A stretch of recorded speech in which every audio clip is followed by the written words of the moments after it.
Can you believe I used to wear this? Hey, it's been a while. So I was just interested in like casually making videos again. I had a bunch of ideas, but like I wanted to start with something easy, something I hopefully couldn't mess up. So I decided on this topic. I'm not like using this as like an excuse to brag or anything or be like, hey, look how cool I am. I own Sealed Vector Man 2. Honestly, I think if you're one of those people that just likes collecting for money or like just for the rarest games of all time, I think you're kind of doing it the wrong way. And it's a lot less fun because you wouldn't be buying things you actually want to enjoy or play, you know? Some of my favorite games of all time, actually, are just some of the, the incredibly dumb or, like, worthless or weird ones that I just happen to find and play, like, once. Those are some of my favorite games that I own.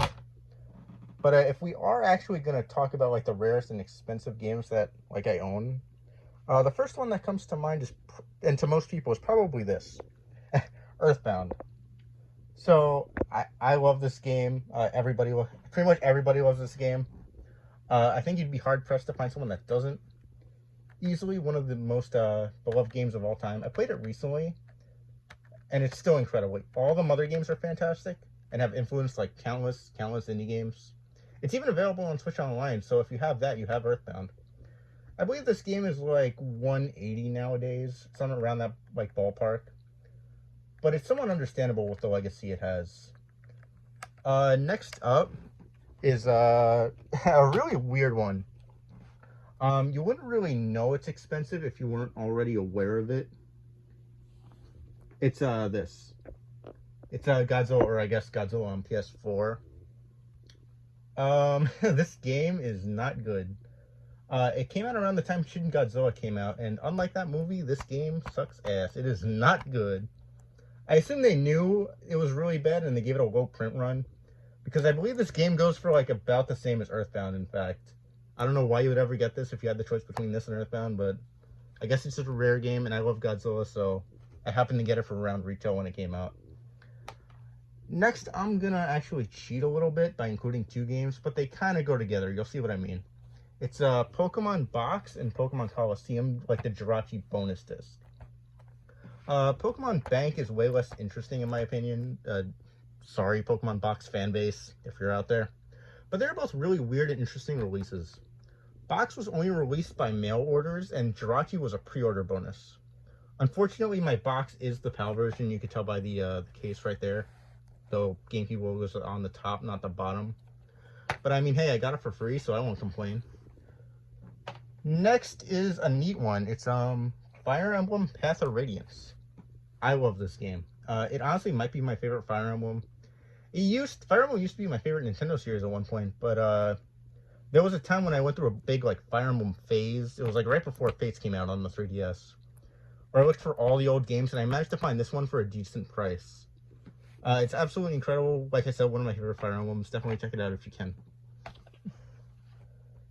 Next, this one's one I found out was rare recently. I thought these games were like $30 for the longest time because that's what I picked them up at. It's Silent Hill 3, but all the Silent Hill games are like going crazy right now. I'm not sure what like caused it. I guess maybe like the remakes and stuff that's coming out. Even the weirder ones like Shattered Memories on the Wii are getting up there. I haven't actually played this yet or any of the other Silent Hills, but I have 1, 2, and 3 and Shattered Memories on the Wii, like I said. I want to get through them eventually. They all look really fun. Well, not fun. They're horror games. Really good, I should say. Now, here's my first excuse on this channel to talk about Xenosaga. So, Xenoblade Chronicles is my favorite video game franchise of all time at the moment.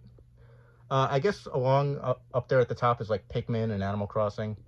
But after Xenoblade Definitive Edition got announced for the Switch, which is the remake of the first Xenoblade game from the Wii, I decided I wanted to beat all the Xenosaga games before it released. Since it's basically like a precursor of sorts, with themes and images that relate to Xenoblade. And it was definitely a video game experience of all time for me.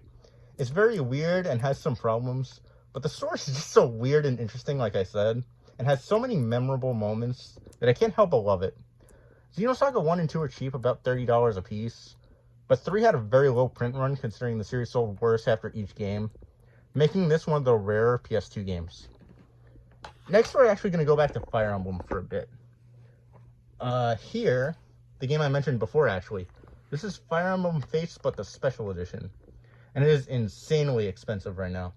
So unlike most special editions that come with, like, trinkets, like, or stuff like soundtracks, this comes with built-in DLC. Fates was given kind of a Pokemon treatment, where we released 2 different versions of the game, like when the game came out. But a third storyline was released via DLC, or physically on exactly this version of the game. This was always pretty expensive, but with the eShop closing, this has gone absolutely insane in terms of price. Because you either basically have to emulate it, or get this. You should probably emulate it, honestly, but it is definitely a cool thing to own if you do want to, like, I guess, save up for it. I love Fire Emblem still, and, I mean, this isn't the best game, but it's decent. It's not the best Fire Emblem game, like I said, but it's definitely, like, still a fun game to experience, at least once, I think. And finally, here we have the rarest game I have. Also, one of the rarest games on PS1, LSD Dream Emulator. I can't believe that I actually own this. So if you've been on YouTube long enough, chances are you have seen this game. I was obsessed with watching people play it in, like, 2012 because of how creepy and seemingly endless it was. It was literally made by exactly one person, I believe. It's almost limitless in terms of the weird stuff you can find. Personally, I try to play it at least once a year, usually around Halloween, just to see what shows up, like weird faces and, like, creatures you could find.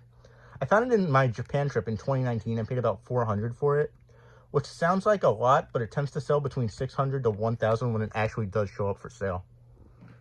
So yeah, that's the rarest game I own and the rarest games that I have. I hope you enjoyed this video. I plan to make videos hopefully somewhat consistently. So we're going to try to get back into it, and I hope you enjoyed this video and all the future ones. Bye, guys.